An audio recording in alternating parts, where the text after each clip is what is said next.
Oh, Julian, I just want to interrupt this episode of Veterinary Ramblings to say a big thank you to our sponsors, MAI and Thames Medical. Oh, yes, they're very kindly sponsoring this episode of Veterinary Ramblings, aren't they? They are indeed. And they will both be at the London Vet Show on stand J09. Great. If you want to chat, pop along and see us. I'll be there as well. See you then. Hi, I'm Mike Brampton. And my name is Julian Hoad. Welcome to Veterinary Ramblings. To anybody that doesn't know you, Mark, how would you describe who you are and what you do today? Is that my job? Yeah. I'm an ex-horse vet. I worked in equine practice in... Sorry, I'm going to stop you there. When you say an ex-force vet, this isn't the X-Force. Horse, Julian. Horse. Have you tried Specsavers, Julian? They have quite a good audiology department. They have a what? Good, yeah. Ex-horse vet. That's it. Ex-horse. I didn't remember you being in the army at all. No, I was rejected. In fact, I went to go and see Colonel Morgan Jones at the Melton Mowbray Remand Depot. And he said, now tell me, Mark, what do you want to do in your career? I think you want to do horses, don't you? And I said, yes, that's very much. He said, the Royal Army Veterinary Corps is the wrong place for you. You'll spend your whole time in Cyprus looking at dogs. And only when you become a serious old has-been will you be allowed near a horse. So my strong suggestion to you is 1, 2, 2, 2, 2 at the front gate and find yourself an alternative place to work. So that's what I did. So you're a horse vet and you're now an ex-horse vet? We all become ex-horse vets after a Could while. have been Neil Smith. Yeah, could have been, but it wasn't.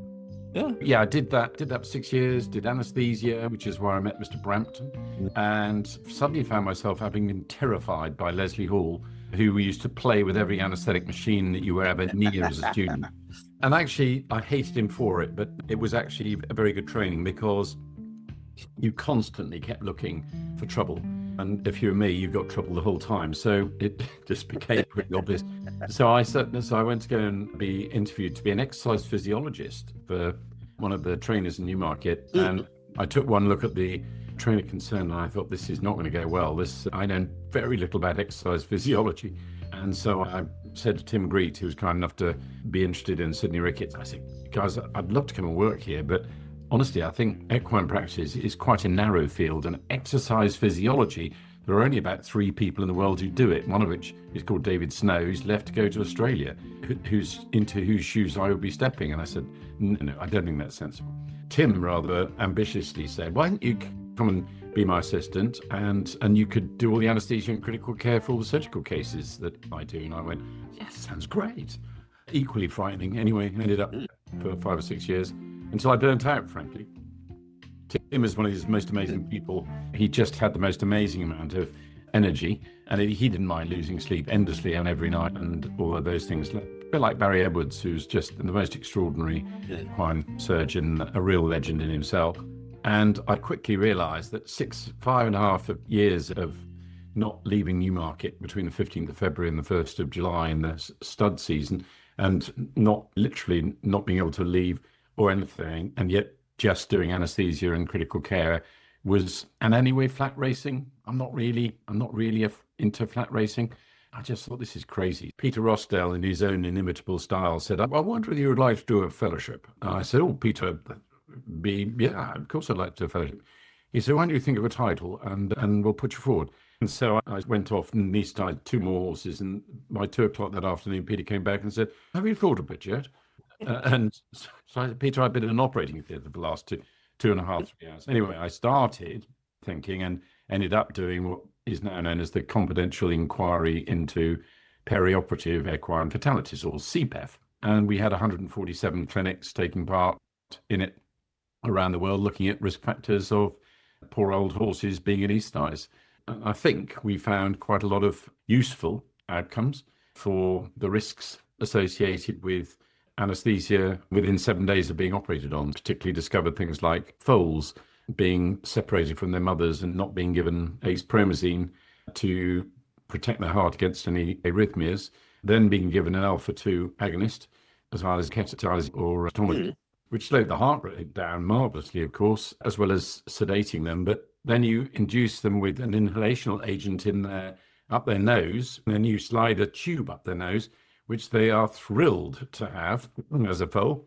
I'm sure they are. Yeah, The heart rate it goes through the roof, and their heart rate is very slow, and their respiratory rate is massively high. So they have a relative overdose of what was then the most poisonous inhalational agent we could think of, called halothane. Halothane, yes. We found that treating livers badly for years. Yep, including mine. So I did that 5-6 years, and then realized that, that's called epidemiology, whatever that is. And that requires a knowledge of biostatistics, and not a mathematician by trade. I quickly realized I would have to duck out of my career in that area and did a postdoc. So I think I did my time, but academia and I weren't really going to get along well. But what you have done over the last few minutes is give a sort of famous person in the veterinary world gallery, haven't you? Rose gallery of these Lewis Clark and Tim Greet and Ross Dale. These are big people. Yeah, they were. And they were great people to work with.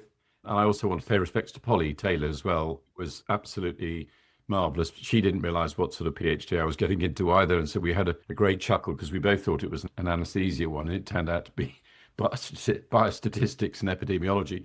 So luckily, another little rogues gallery, James Wood, came to the rescue after I'd rewritten my PhD through, I think, 2.5, if not 3 times, and said, Mark, I think we need to have a little chat because that's not going to work as it is.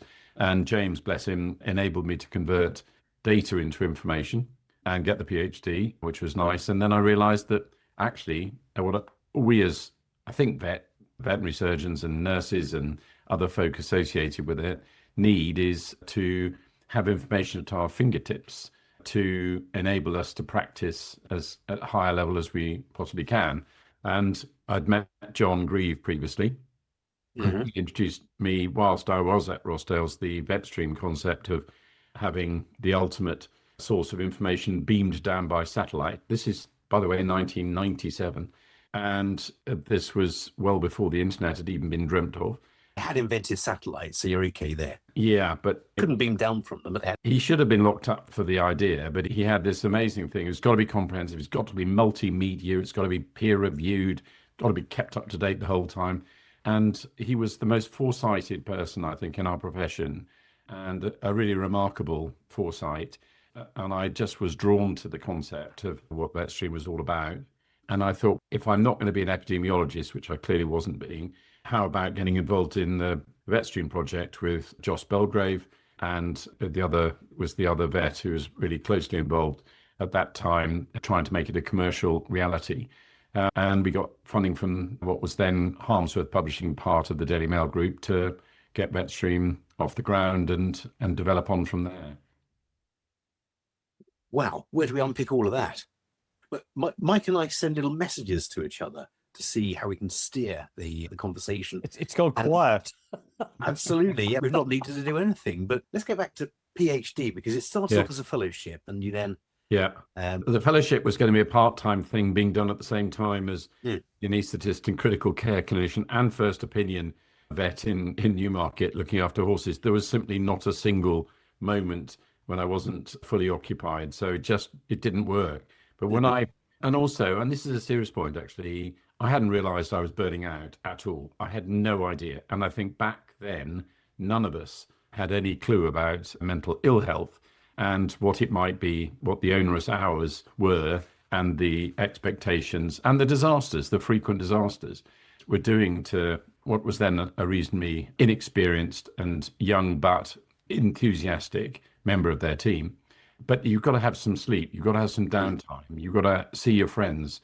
You've got to have outside interests to if you're going to work hard, I think one of the biggest lessons I learned is you just need to stay a little bit balanced. You need to have boundaries. And at that practice, I'm afraid there were no boundaries. The client was king and work just poured in and you just got on with it. There was no working time directive. There was just nothing except the caseload that came in, and you did your level best and enjoyed it. I did. Tim and I both said to each other regularly, this is a hobby for us. But actually, that wasn't very healthy because we never had any time when we weren't doing something like that work-wise. And it's only since leaving the practice, finishing the PhD and working for Vetstream, I've discovered other things like beekeeping, which I know you, Julian, Absolutely, yeah. channel, fly fishing, amateur photography, sort of nature and wildlife photography and things. And those sorts of pastimes just give one quite a bit of balance to be able to just have other things in your life except work, which if it's not going to go well, and anesthetizing horses, I can tell you, is a little, not quite like Russian roulette, but it's 1% of all non-colics were dying unexpectedly after being anesthetized. 1 in 100. That's appalling. That's pretty high, isn't it? It's appalling. And we didn't know at the time anything. So we have, as a result of all the, and the thing I also need to very much acknowledge is the participation of the practices who took part in the study, not particularly the other practice in Newmarket. David Ellis, I went to go and see when I was first starting this, and I described this, and it was a Montague and Capulet situation in Newmarket. Neither family, in inverted commas, liked each other in the slightest. And I remember going to see David Ellis and telling him what I was about to do. And before I got out of the first sentence out of my mouth, David said, "We're in." And I remember looking at him going, "But we don't get on. You don't like what we are, and we don't like what you represent. And there's massive competition." And he said, "Mark, we all need to do this. This is completely a vital piece of equine perioperative care. We don't know what we don't know," to use Donald Rumsfeld's famous phrase, part of one of his phrases. We just don't, we had no idea. And it was only by collecting big data. And now, of course, it's all pretty obvious, isn't it? Thanks to COVID and AI and all these other contributing factors, that if you can see patterns in data, if you collect it properly, and I was lucky enough to do that, and then analyze it with great care from people like James Wood and another amazing guy, Nick Day at Cambridge, who's a human biased statistician. And it was only through those sort of people that you actually can get insights. And I'd love to tell this little story because it just blew me away when it happened. Was Nick Day, a very quiet man, very considered. And I was a bit weird because I was a vet in the biostatistics department at Addenbrooke's. And Nick was slightly amused that I was there, I think. And so he invited me to come and see him one afternoon with my data. And he said, "But I want your data in a particular way." And I said, what do you mean? And he said, "I want all the tables. They can be 4x2s, they can be 10x2s, I want them dead and alive or put to sleep or whatever. There's sort of end points after 7 days. But I don't want any of the other labels on any of the categories. So I don't want to know their age. I don't want to know what medications they've been using. I don't want to know what type of surgery they're on." And I said, "Okay." And so I went in to see him, and he sat looking at my data for about 5-10 minutes. And he literally just went through the tables and saying, "What's going on in this table? And I think there's a relationship between that table and this one. Tell me what these tables mean and what they're associated with." And I remember saying, "This is an extraordinary brain. This guy has just pulled together all of the risk factors that actually, on reflection, made perfect sense." And he said, "Look at the association of these 3 or 4 factors." And it was very obvious. It was foals, it was use of acepromazine or not as protective, and it was alpha-2 agonists, and it was inhalational induction, all high-risk factors, whereas if you gave a intravenous induction, body weight related induction dose, the foals did really well. They didn't fall off the end of the endotracheal tube. They had a good success rate. People in my career so far, and I hope there are a few more years yet, I really genuinely want to acknowledge and credit those people that I have talked about, because they were really amazing insights, support, mentoring, tutorial elements. The one thing that I think we don't do well in our profession is pastoral care. I think we've been really, sorry to say it, rubbish at it. It's just not been something that anyone has, until it was forced upon us in recent years, as it's come to anything. And I think we've lost a lot of people in our careers through mental ill health, unfortunately some through taking their own lives, because we've just not cared for a very caring profession. And I'm not proud of that. And I'm very happy to disclose my experience of burning out and talking about it, because I want other people to go, if it could happen to a guy like him, then it could certainly, and it might just be occurring to me. Okay. So Right. I'm happy to disclose, and I hope others step forward and don't think it's going to damage their career, because I know an awful lot of people who've not had a great time, but you wouldn't know it unless they disclose to you. Sure. Let's go back to that, because you've uncovered and covered a hell of a lot of stuff in that last 5 minutes or so, Mark. One of the things that stood out for me there was that the two bitter rivals in Newmarket were able to put aside their business prejudices and rivalries for the benefit of the horses, which is a magnificent thing. But well, it was one person who did that. It was David Ellis. He was he was the other surgeon at the other practice. So Tim Greet at Rossdale's, David Ellis was the main surgeon there, and there was every reason for them to not necessarily see eye to eye with this project, but he did, and full marks to him for supporting it. Well, that's fabulous. But you've also, and you've come back to this, you mentioned your burnout. Yep. And you've come back to that again. How did that actually manifest itself? What's the background behind that? And obviously, overwork, lack of sleep, no external interests as such. Nose to the grindstone. This is it. Let's go. But how did it actually manifest itself? And looking back on it, did you recognize it at the time? No, absolutely not. I had no idea. I just began to hate what I was doing. Right. And I did everything to avoid taking on any calls that were required. We had a book where they'd have any in the margin for you to go out and do things. I would find any excuse not to take any of those at all. I wasn't the person. I was a massive enthusiast of what I was doing when I started, and I just found myself just not interested, and I just had to go and just not be around. And no, because in horse work, you're out and about, you're not really stuck in the practice very much unless you're in an operating theatre, which of course I was for a lot of the time. And the rest of the time I'd be away, out. And I just found myself getting more and more, and how am I going to cope with this for the rest of my life?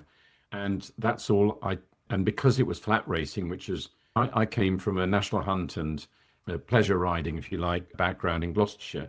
So flat racing was just a completely different world. And for those non-vets and non-equine people listening, the distinction between flat racing and national hunt, correct me if I'm wrong with this, Mark, please. Flat racing is like a sprint at the athletics track on the flat from start to finish. And a national hunt is where a bit more like a steeplechase at the athletics, where they go over fences and they go over a fence with a ditch or a fence with water.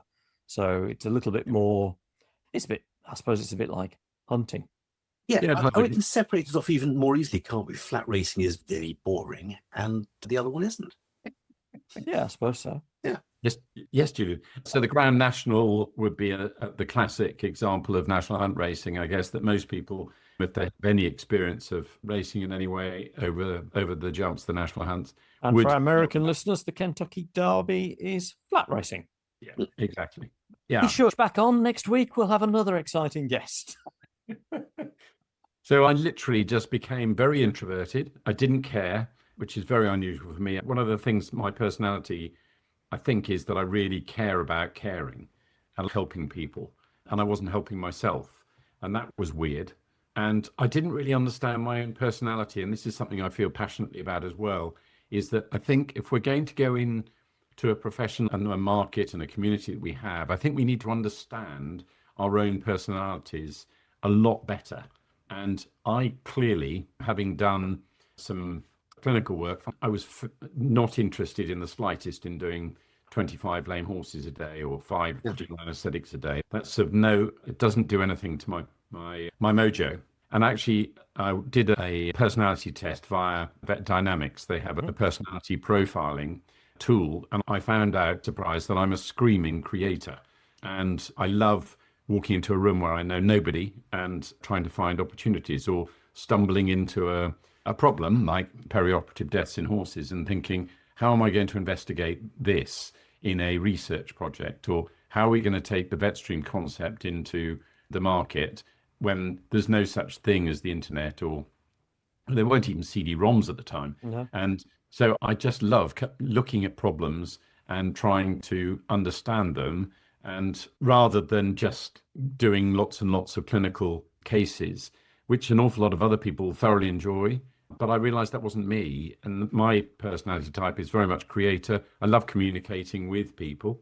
And so those are the traits that if I'd known that when I was at Cambridge where I trained, I'd have gone down a very different route. Mm-hmm. And I may not even be doing what I'm doing now. I may not have set up Vets in Mind. I may not have gone to Ukraine and seen the guys trying to handle the conflict zone out there, because I wouldn't have had the background that I've got. So there's a lovely phrase that I had on my screensaver for a long time when we were setting up Vetstream, which is that pioneers get the arrows, settlers get the land.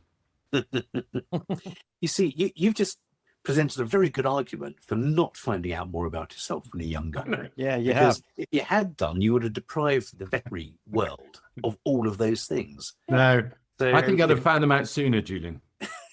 I would you'd not done have. something else. We've done those tests as well, and he came out as a star. Yeah. And I came out as an even bigger star. Yeah, you did. Yeah. That's purely by poundage. Yeah. Yeah, we don't want shooting stars because they rise and then they fall very quickly. So we don't want any of them. But yeah, you're right. But I think that's what I find fascinating about people and you connect with people and you discover about yourself and how you're going to fit into a team or how you're going to work with people and what sort of yeah or not or not. And I found that voyage of discovery really good. And my big mistake when I did Burnout was I didn't ask for help. And that's my one plea to people is if you're not quite right in yourself and you're just thinking, yeah, I'm not really interested anymore, then try and find something or somebody to talk to or a four-legged friend and that we might have in our lives as well, to be able to say, I'm not sure I'm really coping with much going on here. Or if you see someone else, personality just not as they were, go and take them for a walk and sit them down, have a cup of coffee or maybe one drink or something and say, mate, you're not really the same that I remember you quite recently. Come on, what's going on here? How did you get through it? Ask that brave question, because I think you've got to, if you do, you get some really quite surprising answers. My favorite question in an interview, and I'm not really allowed to interview people anymore except at the end because I make bad choices. But my team say to me, they know I'm going to ask this question and they all just sit there. And as soon as I say, I've got a question for you that I ask in every interview, and my team just go, oh, here it comes. Are you listening, Julian? I am, yeah. The question is, what would I rather know now about you than discover in 3 or 6 months' time? Oh. I then shut up while they're thinking and going, oh, and you can see in their face whether they've got something that they probably are going to or need to. Yes. And then I say, I'm asking this because we like to support people in the business in Vetstream. And we like, if you do need extra this, you want a light because you've got seasonally affected disorder, or you have particular issues with your family that will need to be aware of, so we can support you. That's why I'm asking. But it's amazing what I've been told. Just that open question has had the most revealing answers and really surprising and insightful disclosures. I wonder then. We've got a difficult question, haven't we, Julian? Yeah. There you go. Off you go, Julian. You started asking it. You may as well carry on. No, Mark has just asked a very difficult question and given us an example of how you could ask that at an interview, which this sort of is. It's a friendly chat between mates, and it's questions and answers and getting insights into things. And Mark has asked this fabulous question. Brilliant question. And we have a difficult question on the show. Yeah. Okay. Yeah. So off you go, Julian. Okay, so no, I will. Yep, I'll ask the question. Go on. And I apologise, Mark. It is a difficult question, and so I'm going to ask Mike to ask it if you could, just this once. Thanks. Thank you. I don't believe you. I seriously do not believe you. Sorry, Mark. Mike's causing a bit of a fuss. So, Mark? Sorry, Mike asked the question really well. That's the thing. Okay. I would ask it, but Mike is so better practiced at asking this question. Yeah. And I must admit, I tend to hold back a little bit, and as I'm doing now, Waffle. You're a good And listener, waffle. Julian. And You're a waffle. very good listener. I'm a better listener. So Yes. if Mike asks the question and I listen to your answer, should we do that? That's a good way of doing it, isn't it? No, it's excellent. I'll do that. I'm happy to answer. Thank you, Mark. Thanks, Mike. Would you be Mark, happy I'm to so do that? sorry about this. We've gone through this now for probably nearly 150 times. We've gone over this. About that. And I can't recall any occasion where Julian has fronted up and asked this question. No, I did do it once, Did you now? but we weren't recording. I think we've Yeah, forgotten right. to. Yeah, That was the day I forgot to press record. Yeah, you did it. Yeah. yeah. I think that's why it's now become a difficult thing for me, if I'm honest. No, it's Fair a bit enough. embarrassing. It's not that difficult a question. It's not. We're building it up. It's not. Seriously. Seriously, we've all known each other for probably 30 plus years. Yep. This should not be difficult, Julian. It shouldn't. No, I know. It is not. I think Mark, I think, will take the question very well. He's already answered some very difficult questions, so I think he'll do it well. There's something I just don't. Why are you embarrassed, Julian? I don't know. It's an odd thing, isn't it? And the question has been asked 150 times, but Like, do I like the shirts that you normally wear? I just Like feel- that. Is it? Is it one of there's those? nothing to do with shirts. Okay. No, it is. Okay. We're How have my on the dance bees bit, done? but Is it it- is. Oh, Is no, it I can something ask- like that? I can ask you that. I know that's a difficult question, but it's just a question I have difficulty with. And I don't know whether it's my past or whatever, but I think it comes better from Mike. Mike, Mark Johnston, yes.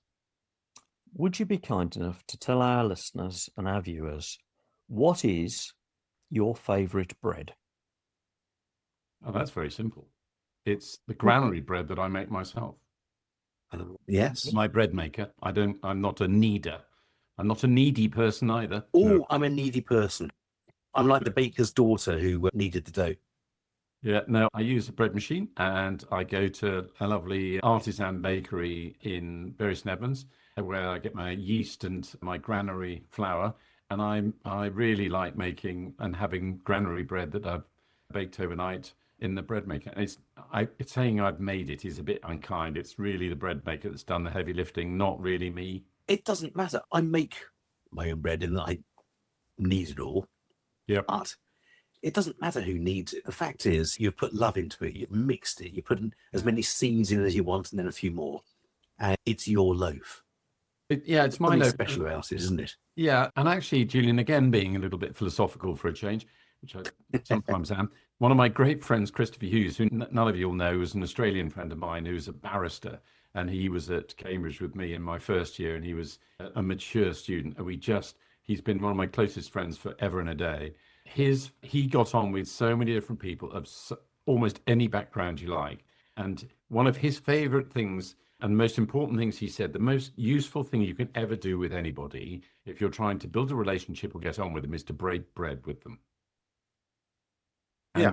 And you sit down, you have a meal. So all of these virtual meetings, and here we are on one again, but we've met each other before in person many times. So it's a bit different. But I absolutely, if I possibly can, the first time I meet people, I try and do it face to face, and I try and make sure that it's over a cup of coffee or I don't eat many Danish pastries, and I certainly never eat or drink a Starbucks. What a waste of time that is. You queue for 5 hours and get 1 cup of brown water. But actually, his point is, when you break bread with people, it's an extraordinary process as human beings that we can do with each other. And whether you're talking about the Last Supper, whether you're talking about any other things, but I really sincerely mean that. I think if you're ever going to spend and build a relationship with someone, it's so much easier if you've actually broken bread with them, had something, shared something with them. It's the sharing thing, isn't it? It's not like having a slice of sliced white bready for some butter. It is, you've broken it, you're each having part of the same thing. And so there is almost, I could go as far as there's almost an intermingling, but it is a true sharing. Yeah. We have an Airbnb that we rent a little room above the garage. And if people are staying, even if they're staying one night and we get to meet them when they come, then I'll always ask them whether they want me to make a loaf of bread for the morning. Yep. Oh, really? Yeah. You ask them what their favourite bread is? I ask, Yes! Yes! Oh, breakthrough. Oh, yes! oh no. He fell for it. Oh, Fabulous. Mike, we got him. that's it. And we didn't conspire to do that either. It was just, That's just excellent, isn't it? you see, that comes out of asking open questions. Absolutely. Well, absolutely. you can't not. You're a tricksy man, Mark Johnston. I You're try. a tricksy man, honestly. I try. No, he wasn't. He answered the question. You listened and jumped in with your own anecdotes all about bread, this, bread, that. Then we got on to Airbnb. And then you said, you asked the guests, having never met them before. Oh. That's it. That's it.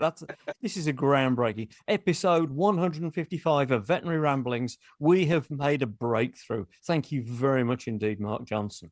That's a pleasure. So I was listening to, I don't know about you guys, what you like listening to, but one particular one I quite enjoy because I think he has some interesting guests is Steve Bartlett, director CEO. Yeah. Excellent. He interviewed the most extraordinarily insightful lady who was in the Secret Service and female, and she looked after the bushes and was their personal protection squad and things.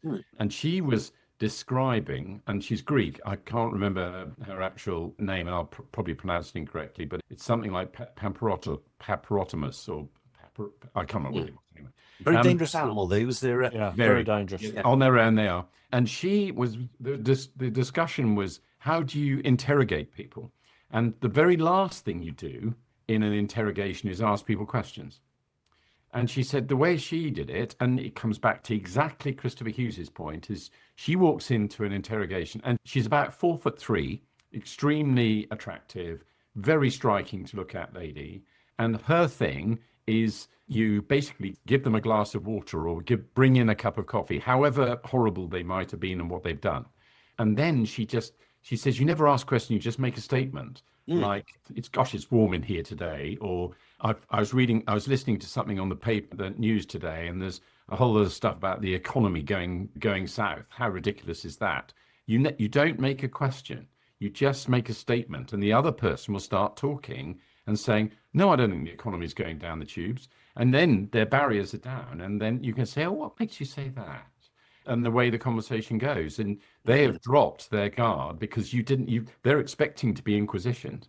And in fact, you just make a statement and you've given the law of reciprocality, you've given them some water, you've broken bread with them. I thought it was really clever. That's incredibly clever, isn't it? And it's completely different to a story I read a few years back about, do you remember, it's about 20 or maybe even 30 years ago, there was a guy pulled up for speeding. And at that stage, it was the fastest speed ever recorded on a British motorway, about 150 miles an hour. And he was a German tourist, come to England, but and he was sent to court. And the lawyer that had been assigned to him tried to get off on a technicality because as the judge was starting to swear him in, the lawyer said, I'm sorry, my lord, but this man speaks no English and the court has not appointed a translator, so I suggest we move to abandon the charge. The judge said, no, I'll not have any of that. There's about 50 people in the audience here. There must be someone who can speak German. This chap put his hand up. The judge got him down and said, would you ask him his name? And the chap went up, slapped him around the face and said, what is your name? It was done for contempt of court, but he said it was worth it. Don't tell him, Pike. Don't give me a name, Pike. Yeah. Exactly. Oh, dear. Hey, so the tell last us thing I about would Ukraine.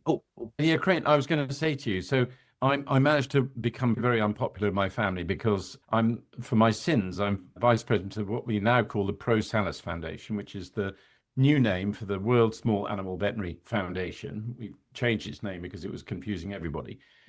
Is that the foundation? Is that the association? So we changed its name to the Pro Salus Foundation. And the Ukrainian conflict has been something that I've been quite interested in. for a long time. And Vlad, who's the president of the association, I met several times and we supply Vet Lexicon free of charge to all the Ukrainian vets there, their members. And we unfortunately had to draw a line under the Russian because of the embargo. Not that I've got any issue with Russian vets and people. I'm afraid it's their politicians and leaders that are the real baddies here. But anyway, I was asked by Vlad to see if I could help with some support with medication and or equipment to help them, because all of their medication is being seconded by the government and all the equipment. So they're basically trying to practice veterinary medicine with very little equipment and very little medication. So I went out I said, I'm going to go and see this. And my family were very unhappy, mainly because it was two of our daughters' birthdays on 30th and 31st of May. And I was going over there for the conference at that time. And they said, Dad, you don't have to go. For goodness sake, this is a war zone. And I said, no, I think I do. I do need to go. I do need to hear. I've been reassured by all the Ukrainian people that they will take great care of those of us who went, and that you obey the rules. We're going, if an air alert happens, you use the app and you go underground. You've got plenty of time in Kyiv to do that, and you should be fine. Anyway, one of the things that I spoke to a lot of the veterinarians there in practice, and some of them were 400 meters from the front line. 400 meters. 400 meters. There was one amazing lady, Daria, who has a husband, and she ran a practice 400 meters from the front line with 4 kids, and they were in the basement and they were trying to run their practice, which is basically vaccinating, sterilizing, and chipping. And I said, what are you doing with vaccinating? He said, rabies is a big issue, and so we're vaccinating against rabies. And I said, what do you mean rabies? And she said, no, rabies is rife. And I said, what? And they briefed us over about this, and they said, the problem is that actually in a war zone, the front line is such a noisy and chaotic place that all of the wild animals move away from the front line for obvious reasons. They're mixing with large numbers of stray animals, pets, that have been deserted. And these strays, plus the wild animals, plus a prevalence of rabies, has meant that rabies is actually becoming a really big problem over there. Worse than that is that the pets with rabies are now interacting with human beings because they haven't got their pet, they're not looked after by their usual people. The soldiers are desperate for company and comfort, so they connect with these animals. And as we all know with rabies, there's the classic form of rabies, and then there's the silent form of rabies. Unfortunately, one of the issues is that they get taken into practices and being looked at by the practices. Unfortunately, the rabies vaccines for people have been seconded for people in post-exposure situations. So the pre-exposure vaccinations, they're not there. They haven't got them. And so these veterinary practices are dealing with atypical rabies and not realizing it until they start examining the animal. And then they are exposed by being probably bitten, because that's what happens when they're stimulated. So the dumb rabies animal might present as depressed and with a temperature, and that is it. And then when they're being examined, they suddenly will bite. And what people also don't realize is that rabies is really very infectious. And one of them told me a story which I think is really salutary, which was one of the 2 guys who were in practice together. He got bitten on his leg by one of these atypical rabies dogs. And his colleague tended to his wound and cleaned it and did all the first aid stuff. And then they arranged transport for him to go in one of the 4x4 vehicles that the frontline medics use to try and get them to field hospitals, of course being pursued by drones, even though there are red crosses on the top of the vehicles. Lovely. Yep. So he went back to the field hospital to be vaccinated and have the anti-serum. And when he came back, he discovered that his colleague who had cleaned his wound was now experiencing rabies. And the only explanation was that he had cleaned the wound and he had not used the disinfectant adequately for long enough. And the dose that you need to be exposed to contract rabies is really quite small. And the actual virus itself needs normally about a 15-minute exposure to betadine, the disinfectants, to be able to destroy it and render it ineffectual. And this colleague, his business partner, his best friend, everything, had clearly cleaned the wound, but he hadn't used gloves because they didn't think they needed to. And he must have wiped his face, wiped his eye, and he became infected by rabies. And this guy when he was telling the story, it was the most heartrending thing to watch and describe it. He said, I lost my friend because he cleaned my leg when I got bitten by rabies. So one of the things that, apart from that horrendous story, we're trying to do with the ProSalus Foundation is to try and enable human rabies vaccinations to be enough of them so that veterinary clinics, the people working there, so the nurses, the technicians, the vets, can be pre-exposure vaccinations. And because all of the other stocks have been seconded for post-exposure, as I was explaining. So we're doing our best now to not just collect equipment and medication and actually David Burton of Burton's of Maidstone is offered to be a repository of things in the UK for those elements, but also we're trying to have a campaign to protect the veterinary clinical staff who are currently completely naive to particularly atypical rabies throughout Ukraine. And if we don't stop it in Ukraine, rabies is the borders across into Poland and the rest of Europe. They're soft borders, they'll crumble. There aren't any. So all this lovely stuff about we're going to have rabies zero by 2030, I think it is. You can kiss goodbye to that. Rabies is going to be alive and well and impacting us all in Western Europe, and just wiping out all of the hard work that so many people have had to try and rid this world of the dreadful condition of rabies. So Ukraine is not just a horrendous conflict with military scenarios, not just the most extraordinary amount of drones being used in the war, but it is potentially an absolute hotbed of a disease that will impact all of us. We might turn our backs and say that conflict is something to do with Ukraine and Russian people. Yeah, but the consequence is rabies in Western Europe. We need to wake up very quickly and understand what is happening and do something about it. So I'm going to be quite active in this area. I'll come to BSABA when we've got a bit more of a plan, Julian. And yes, please do. I was about to say it would be good to help. Oh yeah, a lot of other organisations. We're just tying the. In fact, I've got a call tomorrow with the group that's helping set this up.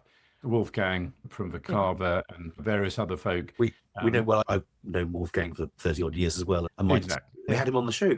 We had him on the show a while back. He's a really terrific man. On the way back from Kyiv, he and I settled into a bottle of Ukrainian vodka called Ralka, and we talked absolute nonsense for the 14 hours of the journey back from Kyiv through to Warsaw. Last year in China, he had half my bottle of Mongolian vodka.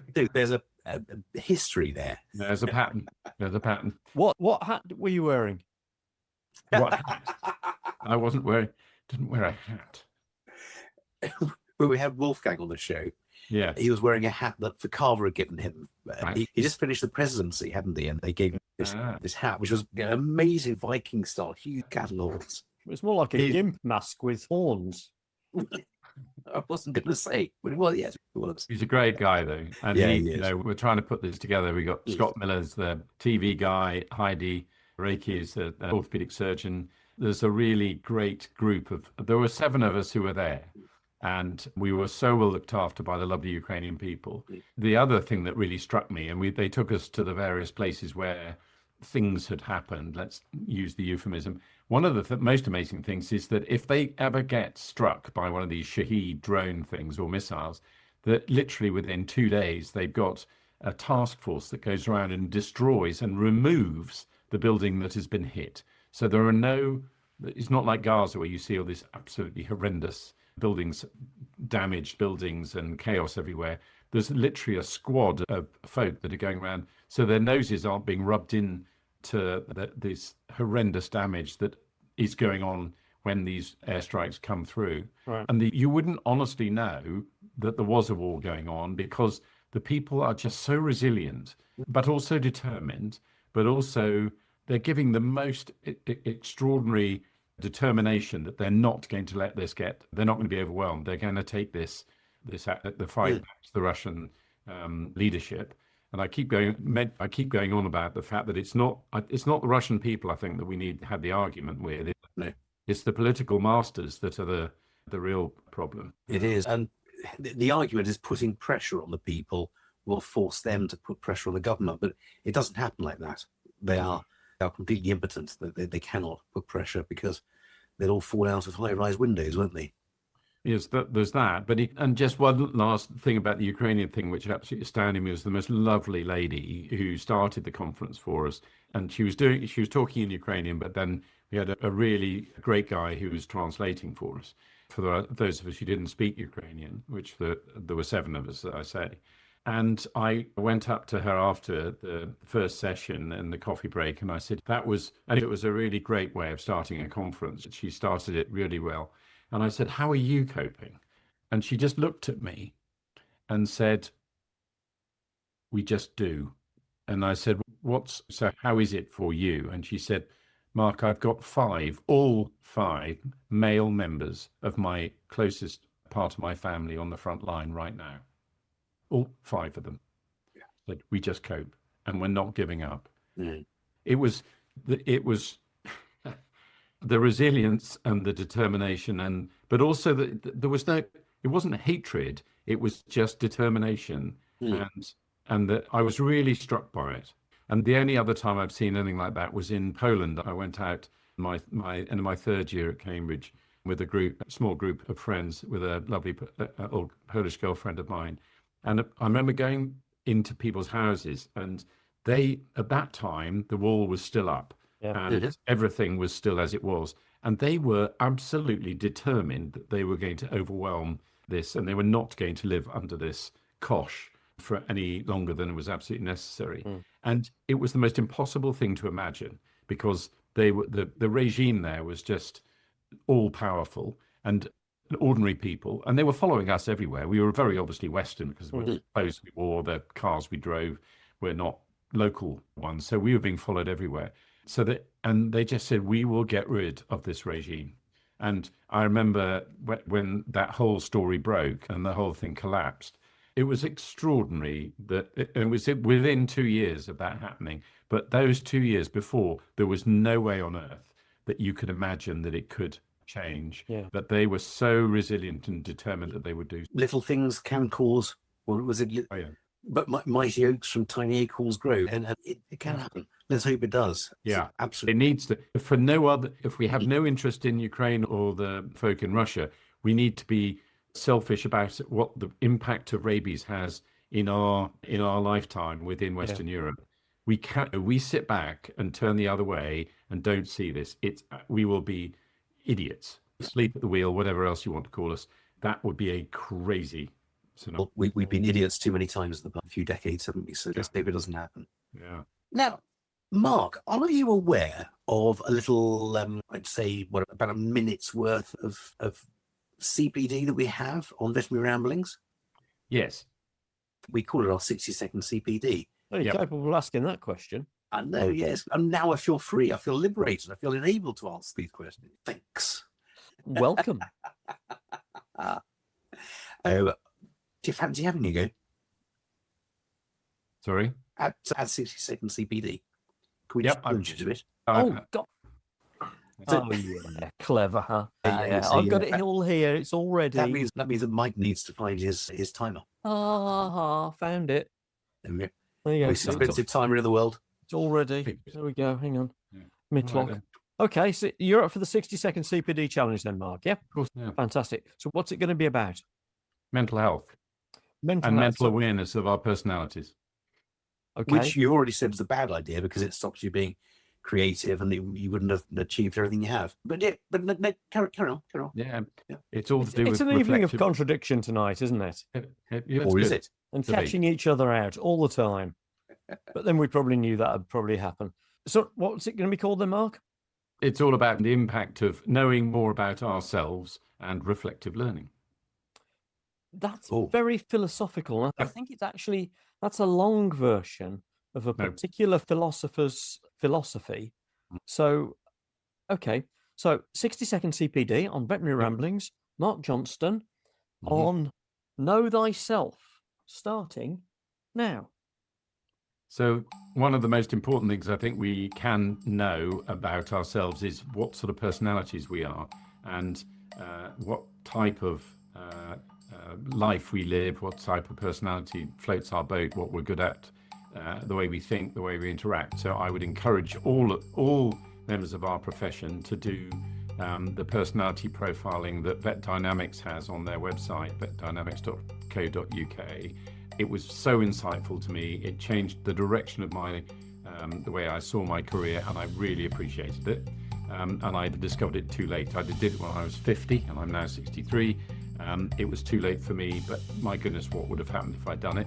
The other thing that I would encourage us all to do is to use triage tools to understand our mental health. And on the Vets in Mind website, so vets-in-mind.org, we have a series of 6 personality conditions: anxiety, stress, burnout, depression, to find out where we are on our that spectrum of our mental health. Wow. I'll switch it off now. Ever so slightly over, but that works. So sorry. No, very much. Fine. We went into the very needed extra time there. It's fantastic. Yeah. So, would you mind just repeating the name of that website for us? Which one? The Vets in Mind one? Vets Yeah, in the Mind. one that lets you know where you are right now. Okay. So Vets in Mind is a UK charity which we set up a while ago with clinical psychologist Donna Gurney, Jason Spendelow from Harper and Keel, Vicky Robinson, myself, Sheedy Gardner, and we've worked to produce these triage tools. And there are literally, there's a general one, a triage tool, and then there are ones on anxiety, stress, compassion fatigue, burnout, depression, and I'm afraid suicidal thoughts as well. And it gives you a numerical score, and it's on the website www.vets-in-mind.org. And so we don't leave people hanging with a numerical score. It's entirely confidential. It does not collect any personal data about you at all. So you can do it as many times as you like. There's no charge. And the idea is that you then can find and measure yourself at the start of a shift or at the end of the week, or if you find yourself in a bit of a pickle somewhere. But we also have just embedded into that site a geo-mapping tool of all the contact points in countries that you might be in. So if you went on holiday, and a certain colleague of mine a while ago went on holiday and suddenly found themselves in having a real anxiety attack, and not knowing where to get help is sometimes a problem. WSAVA has just been in Brazil at a conference there, as we know, and you might be a speaker there. You might have suddenly had some other weird triggering thing that's given you a tough time.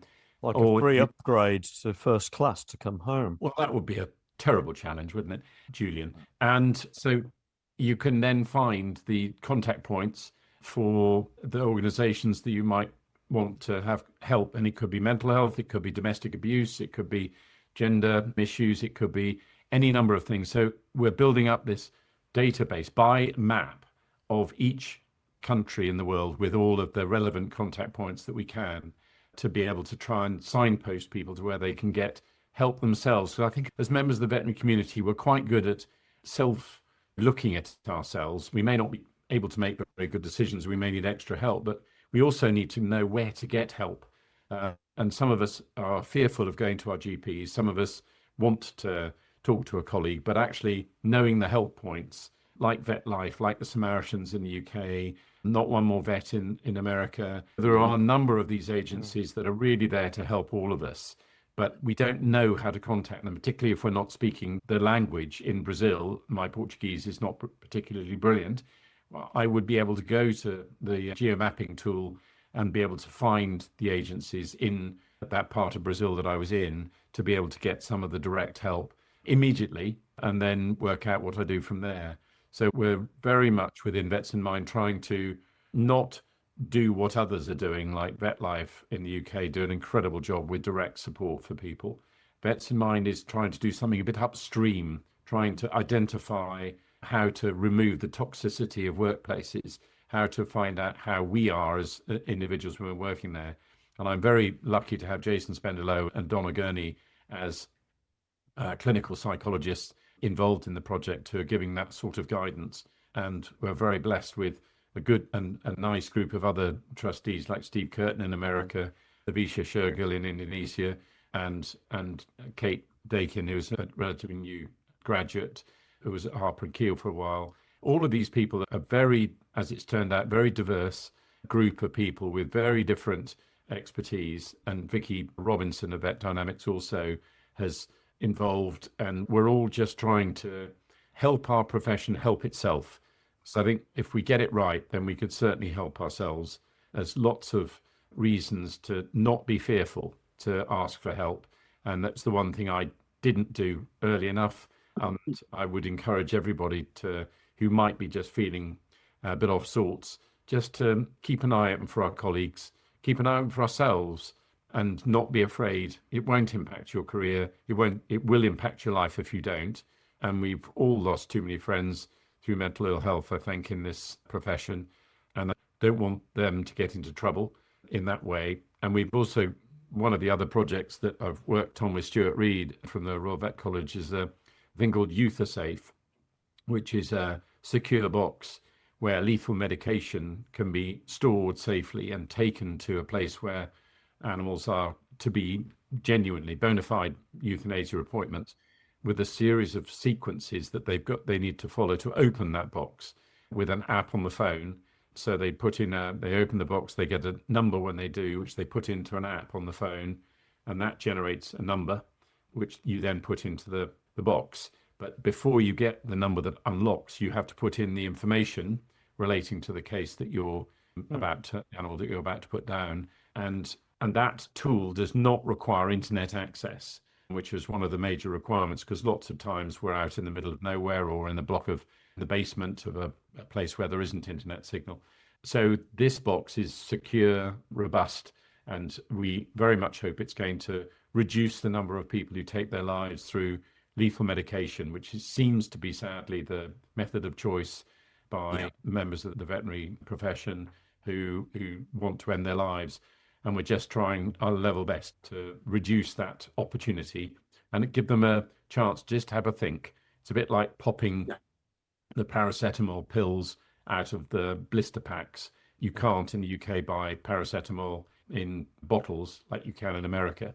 So you can't take an overdose of paracetamol by swallowing a whole bottle. You've got to pop each blister, which makes you just have a thought every time you do. Am I doing the right thing here? And the answer is to try and reduce that. And so this EuthASafe box is soon going to be available in the UK and overseas as well if we get the funding in place. I think that's absolutely fantastic. And as you say, it's not going to stop someone who's really determined and has thought the process through. But we're not going to be able to stop that other than by catching them earlier, asking them that question, how are you? And asking it again. But I think because EuthATAL, EuthASafe pentobarbital injections, are so easy for vets, for nurses, for pretty much anyone in the veterinary profession, because we're all very bad at hiding keys. Well, they're not so restricted either, Julian. The conditions of which those medications are kept are not as secure as some of the more recreational pharmaceuticals, which seems to be very strange. Yes, absolutely. They should be. And a lot of practices will have more robust protocols, but not proof enough. And so I think that's an excellent. You'll hear more about it. And I very much hope that people listening to this will recall it when they do, because that we do need to look after these. They are members of our profession, but B, we need to make sure that those sort of medications are kept as securely as they can be. It also means that we can audit them, because we know that Mark was going to go and put down Julian's Springer Spaniel on the Thursday, whatever the date was, and he used the certain medication, and this was carried out, and then the medication is returned back in the box. So there's an audit trail built into this as well. Absolutely. The 20-odd kilo Springer Spaniel would have needed something like 10 mils of EuthATAL, maybe 20 depending on the type. Yeah, absolutely. So you will hopefully hear more about that. And it's just one of those things that I guess as one goes through one's career, there are certain opportunities that I've spotted and seen and just thought I'd like to get involved with this. And this comes back to one of the first points I made in this chat with you guys on this is we've got to understand what sort of people we are. I'm a creator. I'm not designed to do and see lots of different cases each day. My brain is designed and my personality to go keep an eye open for problems, see if we can put together a group of people, which we have done with the Youth Safe project, and also with Vets in Mind. We've got an extraordinary diverse group of people who with expertise who can be brought to bear on particular challenges that our profession has and try and make it a better one. Yeah. An excellent sentiment to I was going to say to end on. We've got a couple of other things to do. Yeah. But I think, as ever, Mark, we're reaching the time where we wish we'd put in a double appointment. But if I could just ask you, excellent 60-second CPD, and I want to log it on my One CPD app, but I can't at the moment because we have no reflection question. Now, I know the entire 60 seconds was on reflection, but do you have a reflection question that we can So I guess on One CPD? Yeah, the reflection is, what have I discovered today about myself? How is question one. Question two is, how is that going to impact my career and the way I'm working? Those would be the sort of reflective things. What have I learned something today about myself that I hadn't really appreciated before? And how is that going to help me in my professional work going forwards? Those would be my reflective. Perfect. Perfect. Nice. So you've earned yourself a certificate. And here we go. Now, I think I made a mistake on the certificate because I put certificate of streaming vets, but I wasn't sure whether I misheard. So I put, or if you prefer, steaming vets. And so what I did was to put vets in various streams. There's, if you look very carefully, there's the other Mark Johnston. Ah, yes. Swimming in a piranha-infested stream in the Pantanal. There you go. There's me lying in a stream. Well, that makes me very jealous because I was supposed to be in the Pantanal and I couldn't get there. Yeah, but don't I didn't get arrested either. I didn't get arrested in China for jaywalking like he did. He did, yeah. And blames it on me. Yeah, but I know. But I was accused of the person who's doing it. Everyone Were you? Yeah, they kept on coming up and saying, God, what were you thinking? And I said, what it was, and I think, I didn't do anything. What do you mean? It's unusual for me, but I don't. And I was scot-free. This side is steaming. There's a Chinese steam and massage room. There's fog, which is a kind of steam, and that's steamed dumplings I made. Got the Vetstream wrong, really, didn't I? Sorry about that. No, you're forgiven. You're forgiven. Yeah. I will look forward to getting a bollocking from the Royal College of Veterinary Surgeons and its new branding. How exciting is that? Oh, I like that, yes. Registration fees are being used inappropriately. Don't start me. Don't start me off on this one. I've already complained to them.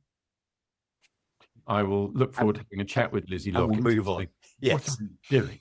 I'm seeing it. Are you going to BVNA this weekend? No, I will be going to the Mind Matters Initiative event on Friday. So I look forward to seeing discussing it with them. And you're going to stand up for all the small animal people, are you? Who aren't represented in any shape or form on the new logo. There you are. What's that all about? Or is this actually, no, this might be a genius thing by the RCVS. They've had a tip-off from the government that the legislation is going to come in. They are going to be split asunder. Disciplinary is going to be taken separately to everything else. And they're going to be split even more asunder, that the RCVS will only look after equine and farm animal, and a new organisation, completely separate, independent, and far more suitable for the job, will look after all of the small animals. Or do you think, Mike, it might be a different way of splitting it, is that the big stick waving at the vets will be in one side of things, but the actual protection of our beloved owners and agents and others, which is really what the Royal College is probably trying to protect their interests, allegedly. Thank you. So there may be a splitting of the responsibilities in the. I seriously hope so. Yes. But I come back to the fact that the new all-encompassing, super caring logo does not include any mention of any sort to small animals. So which idiot thought that one up then? Not me. Not guilty. No, not guilty either. And now you've set me off and I'm all excited and it's time to say goodbye and it's not fair. And we got the president. We have Mr. President of the British Small Animal Veterinary Association on this rambling. Indeed. So, don't worry, I'm going to be talking. How do you feel, Julian? This is information that is coming as a surprise to me. I'd yet to hear any decisions being made, to be honest. There are still a lot of discussions going ahead.